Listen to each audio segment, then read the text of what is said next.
This exercise is only likely to be upstaged by the Nairobi gubernatorial Jubilee primaries that will be held on Monday, the most divisive election the party faces. And I want to begin with you, Prof. To the extent that we have seen Jubilee over the course of the last 4 years, really cut out this image of a sophisticated, administration and campaign machinery. Are tomorrow's primary is going to be very much make or break to the image of the party and the image of the party leader, the president? I think that you have already seen some signals everywhere that it is going to be a tough one. I think you can't rule out the contest turning violent in several parts of the country. I think I saw it yesterday in Eldoret when I was driving across town. It was full of people who looked really aggressive, but it was Jubilee against Jubilee, very aggressive MCS. The only problem is that none of them is talking about their agenda. If you go, the agenda that unites the country, when you go to the areas of Rift Valley that I've mentioned, people are talking about helping William Ruto in 2022, so they should not vote against him. And I stopped in several places. They didn't know I was watching over them. Then I've seen it in Kiambu also, the same thing. So I wish they changed the agenda to be talking about the issues of water, electricity, and how they can transform. So is the credibility of the party and the president at stake? I think the party spends so much money on showbiz. Jubilee actually tries so hard to look sophisticated, as you put it, as they came to power through this thing of digital government. So in terms of showbiz and fashion, they are quite up there. But I think they haven't gotten the heartbeat of the nation, namely that the people who have no food in this country, the people who have no security at all in this country. So showbiz has overtaken that. And because of showbiz, they think that everybody will be attracted to that. People want entertainment, and after entertainment, they vote for them. And so in strongholds where you see that the Jubilee voice of either the president or the deputy president, people think if they win that election at the nomination level, they have probably already banked the tickets for MCA or a women rep, and as a result of that, and now, if you lose, you know that probably you will sit out for 4 years. So it's going to be a very bitter contest in some places.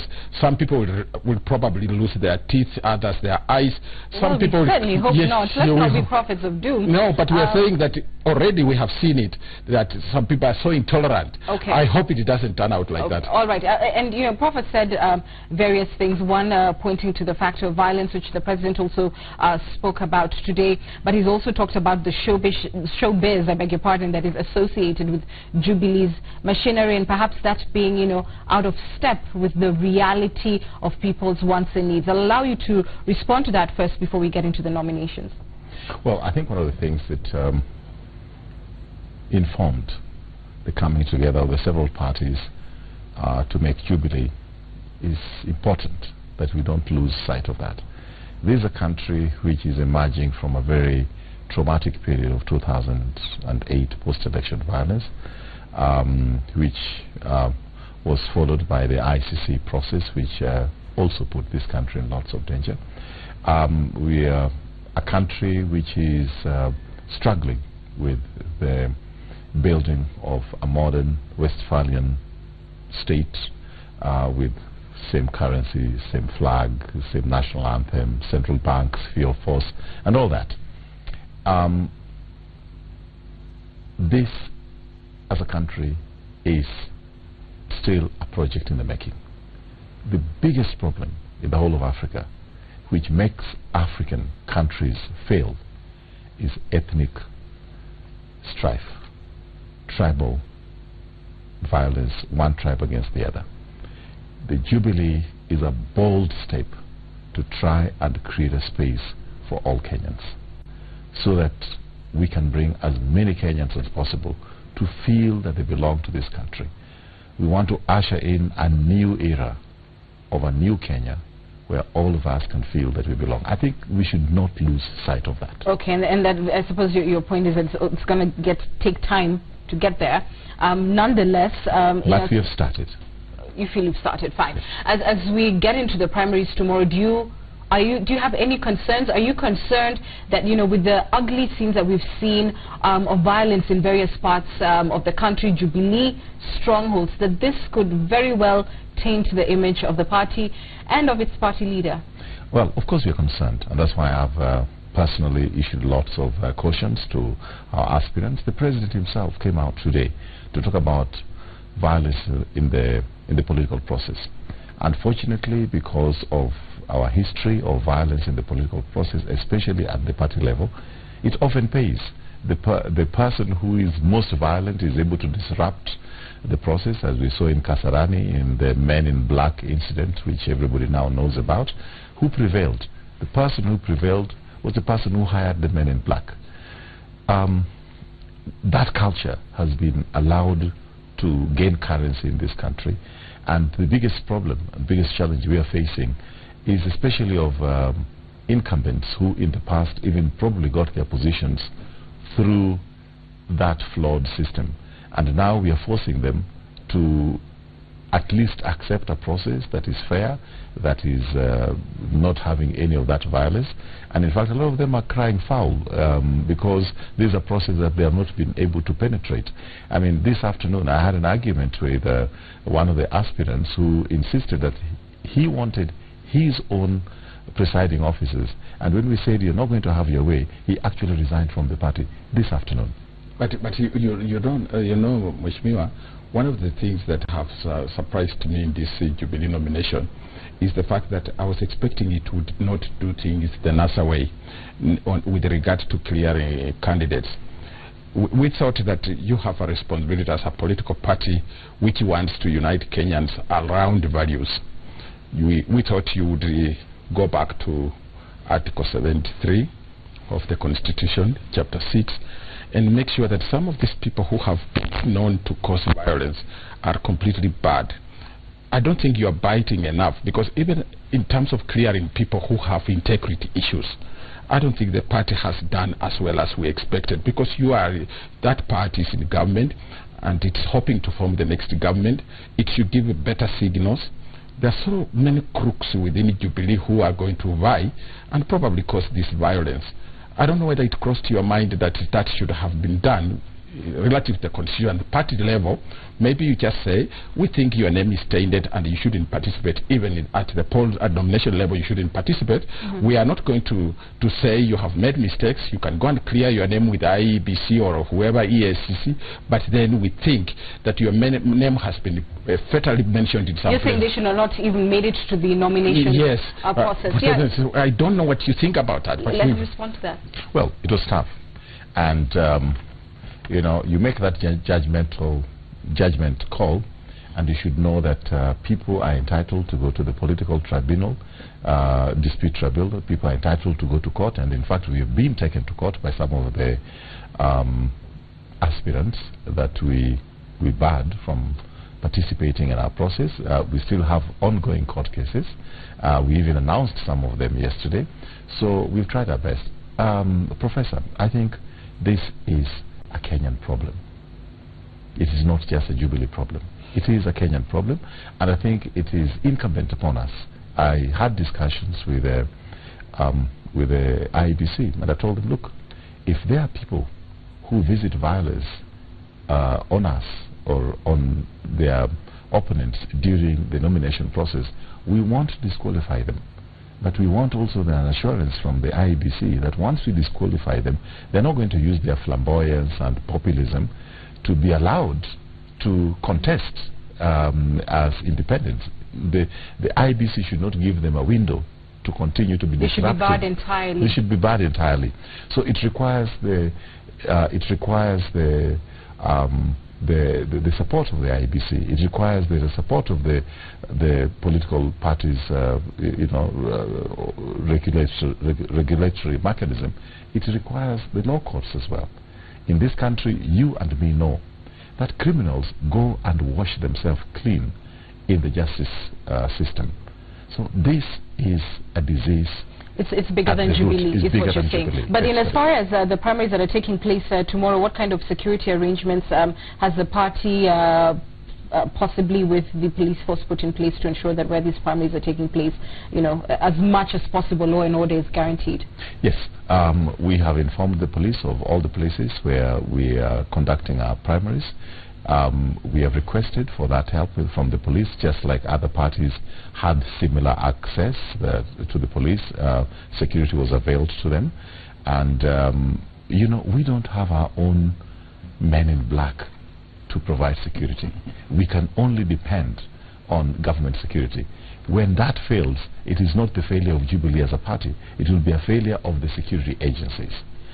But if anybody tries to visit violence on us, and the president has made a very, very clear directive, we should be able to disqualify that candidate. But even after disqualification, they'll run to the tribunals, they'll run to court, and it will be a protracted process. But we are ready to bite the bullet, and our warning is no aspirant should test our resolve on this. But also, I think, my brother, you have been a Minister for Foreign Affairs in this country. That is a top position.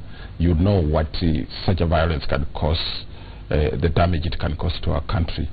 Now, you are in charge of these things now, and at the heart of Jubilee. Do you think that the people who are campaigning and who will go for nomination tomorrow are echoing the agenda of Jubilee?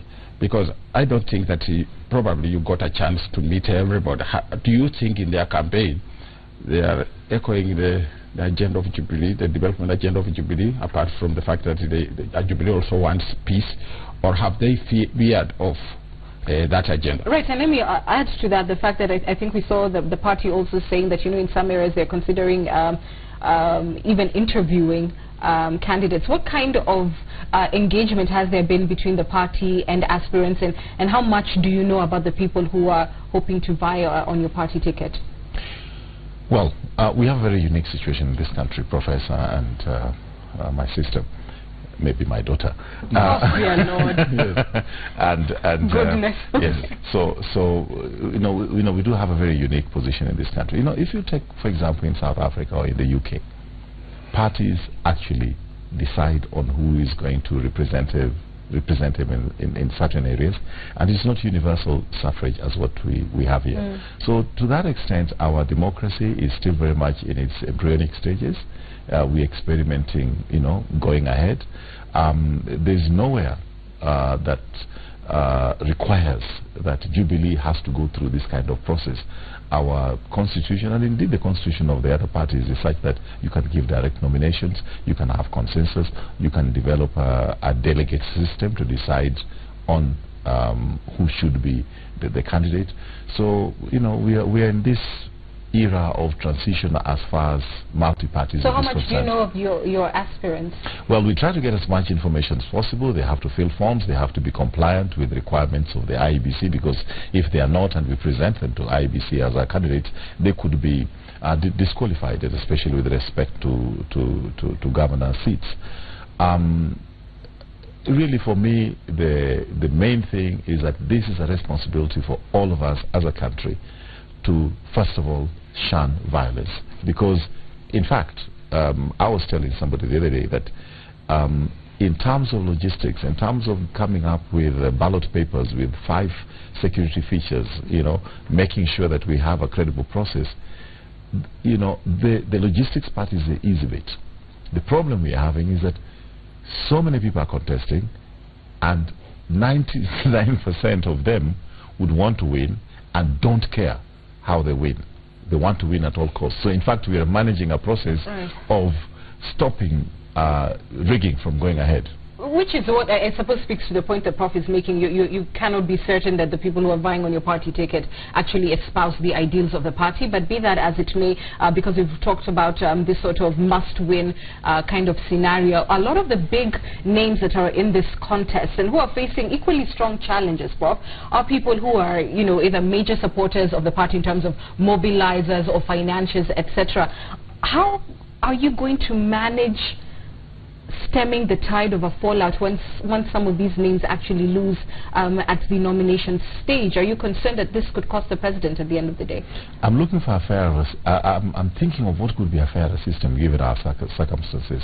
We have to live with the fact that when you have 3, 4, 5 in some instances in terms of MCAs, you have up to 17, 20 aspirants. We have to accept that you have to have a process that is going to give you the candidates. After that, of course, expect some people will be angry. It could lead to some apathy and so forth. But we have to, at least implement a system of coming up with candidates. It's not perfect, but it's the best we have. I think it is Winston Churchill who said that democracy is a very, very poor system. It's only that there's none which is better.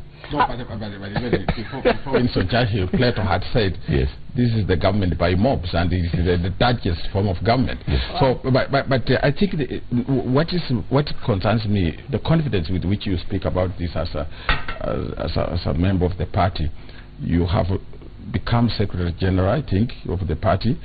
Interim. Do you think you have legitimacy even at the Secretariat? Because, in my opinion, you don't have grassroots support. You have just been put there as interim, and I don't know which members voted for you, and also where they came from the village. So even when I don't even want to deny that. It's true. I am not elected.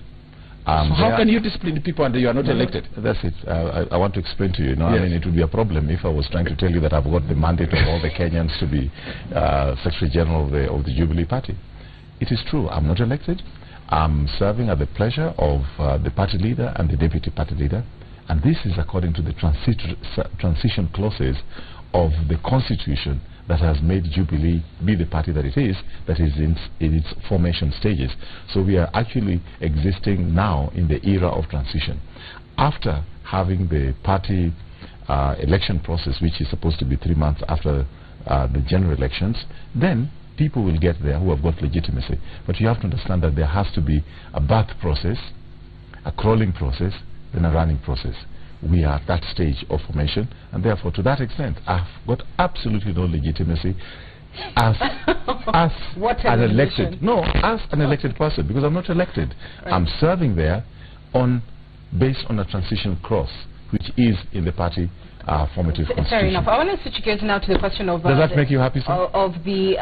happy or not, we will move on. The question of the Nairobi poll, which you have now deferred to Monday, for reasons that really... everybody scoffed at a little, frankly, claiming that, you want to allow Muslims to take part in that vote. And so that's why you didn't want it on Friday. Having said that, there are Muslims all over the country, and I'm sure they want to take part in all the other counties where this race will take place.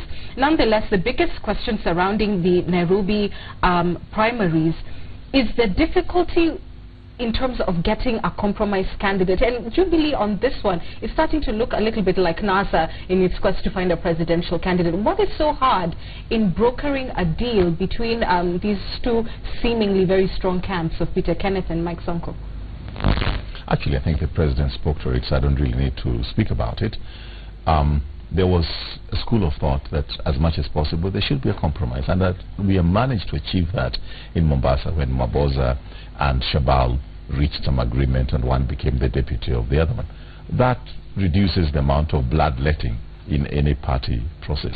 But when the parties concerned are not able to reach any kind of compromise, then the next thing which is available for them is to go to the competitive process, and that is what is going to be implemented on Tuesday, and we can't vary that.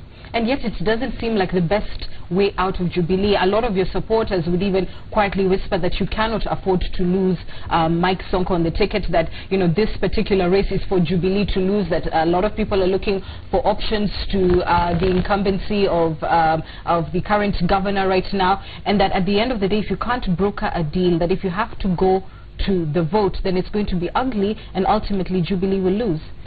I like the word you're using, broker. Broker is about compromise. If you're not able to establish the compromise, then you go to the competitive process. Is this about the selfishness of aspirants, perhaps, to the extent that you're expecting this to be a vote? You want people in the race who see the larger picture, that this administration has time and time again said, look, without having control of the capital, we have not been able to push through key objectives. If that is what is really at stake, are aspirants being a little selfish on this one? I'm glad you say that. I mean, the NASA have been trying to broker deal for the last, I think, 2 years. Is it their selfishness? Probably yes. No, I think just to pick up from where Anne has left, I think the problem in Nairobi is much more complicated than it's looking on the surface.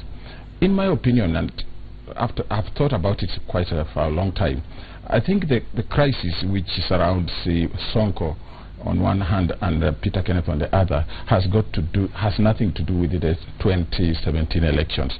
It has something to do with 2022.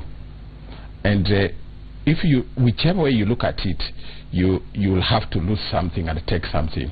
I think Peter Kenneth, in my opinion, is part and parcel of the 2022 election planning. And I don't know who is doing that, but within Jubilee there must be a group that feels more comfortable for 2022 for Peter Kenneth than it feels for Sonko. But Sonko is thinking that now, even if you don't want me 2022, allow me to win, to participate in this election in 2017. But I think if he wins one-on-one, probably he would beat Peter Kenneth. But if he beats Peter Kenneth is positioned in 2022 succession program, he will be a weak candidate. Might suffer. So the truth is that the other day the president was speaking a little softly, but he relayed some messages. He even asked people to pray for Peter Kenneth, he said, which is not wrong, and he has clarified that. But I think there's a part of him in his heart which thinks that Peter Kenneth should be part of the 2022 succession program. And, and then he doesn't think that Sonko can play any role in 2022. So that complicates the matter. Even the compromise becomes very difficult. Remember, by the time Peter Kenneth came on the scene, Sonko was on top of things. But now, slowly, Sonko has been elbowed, and a lot of people have been... But can Jubilee afford to go into a nomination, a heated contest in Nairobi on Monday? Or will the president's hand inadvertently have to be forced? If you have heard what our former Minister for Foreign Affairs say, he's serving at the pleasure of the president and deputy president. The president and the deputy president can make decisions about Peter Kenneth and Sonko, and I suspect must he do so? They don't have to take that decision, because that is against the democratic values that everybody wants.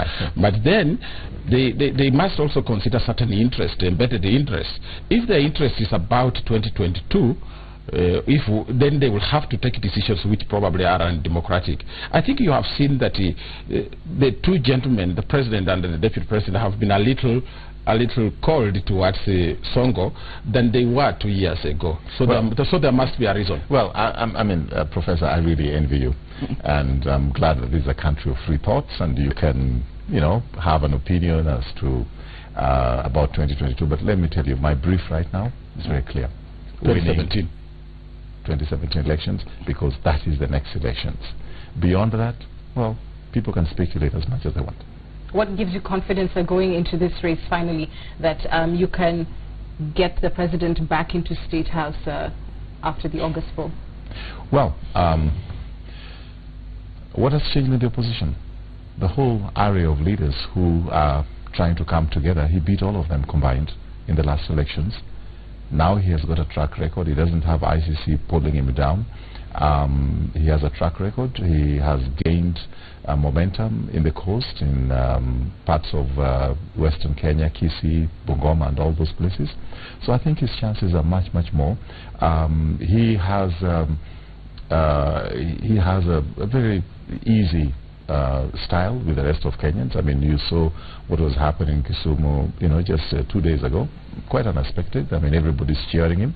So he's got this easygoing manner, which is very popular with Kenyans. He's very, very down-to-earth person. He's not a proud person, and Kenyans love that.